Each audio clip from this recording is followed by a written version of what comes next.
নমস্কার, আমি ডাক্তার অভ্র নীলকর।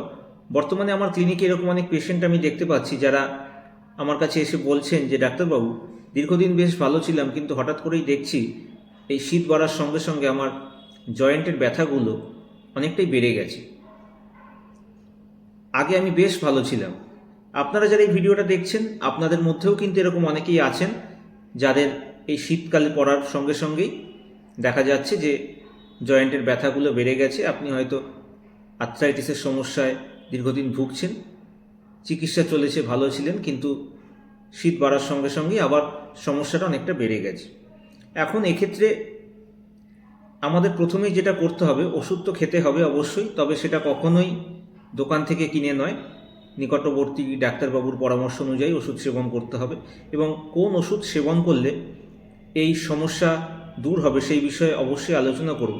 তার আগে যে কথাগুলো বলবো, যে এই আর্থ্রাইটিসের সমস্যা যদি শীতকালে বেড়ে যায়, তো ওষুধ খাওয়ার আগেও আমাদের খাদ্যাভ্যাসের কিছুটা পরিবর্তন আনতে হবে। অতিরিক্ত চিনি জাতীয় খাবার একদমই খাওয়া যাবে না। এবং শীতকালে কি হয়, আমরা বিভিন্ন অনুষ্ঠান বাড়িতে যাই, পিকনিকে যাই, বিভিন্ন জায়গায় ঘুরতে যাই, এবং অনেক সময় অতিরিক্ত পরিমাণে ভাজাভুজি এই জাতীয় খাবার খেয়ে ফেলি। এই জাতীয় খাবার কিন্তু খাওয়ার পরিমাণটা অনেকটাই কমিয়ে দিতে হবে।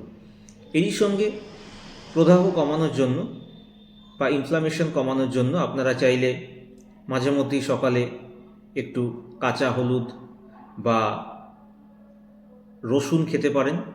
এরই সঙ্গে আপনারা চাইলে খেতে পারেন গুড়জালি মাছ।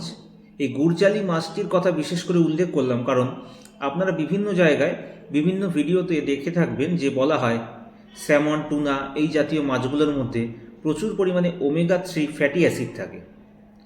কিন্তু এই টুনা বা স্যামন মাছগুলো কিন্তু সহজে আমরা বাজারে গেলেই যে পেয়ে যাব, বিষয়টা কিন্তু এরকম নয়। কিন্তু এই গুড়জালি মাছ, যাকে বলা হয় ইন্ডিয়ান স্যামন, এই মাছটি কিন্তু আমরা চাইলে সহজেই বাজার থেকে কিনে আনতে পারি। এবং এর মধ্যেও থাকে প্রচুর পরিমাণে ওমেগা 3 ফ্যাটি অ্যাসিড, যেটা আমাদের ইনফ্লামেশনকে কমাতে অনেকটাই সাহায্য করে। এবং এরই সঙ্গে আর যেটা করতে হবে, যদি জয়েন্টে দেখেন খুব ব্যথা হচ্ছে, সেক্ষেত্রে অবশ্যই চেষ্টা করুন দিনে অন্তত 2 বার, বিশেষ করে রাতে শোয়ার আগে জয়েন্টে একটু গরম শেক করার।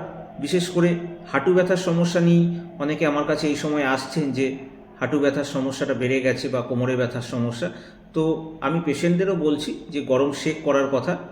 এরই সঙ্গে ওজন নিয়ন্ত্রণ, এটা কিন্তু আপনাকে সবসময় মাথায় রাখতে হবে।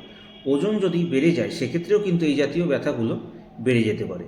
তো এই নিয়মগুলো আমাদেরকে মেনে চলতে হবে এবং এরই সঙ্গে পর্যাপ্ত পরিমাণে জল পান করতে হবে। এই সময় কি হয়, অনেক সময় আমরা শীতের কারণে জল খাওয়ার পরিমাণটা কমিয়ে দিই। এটাকে কিন্তু আমাদের পর্যাপ্ত পরিমাণে খেতে হবে। এবং এরই সঙ্গে বলবো একটি হোমিওপ্যাথিক ওষুধের কথা, অস্টিও আর্থ্রাইটিক নোসোড 200।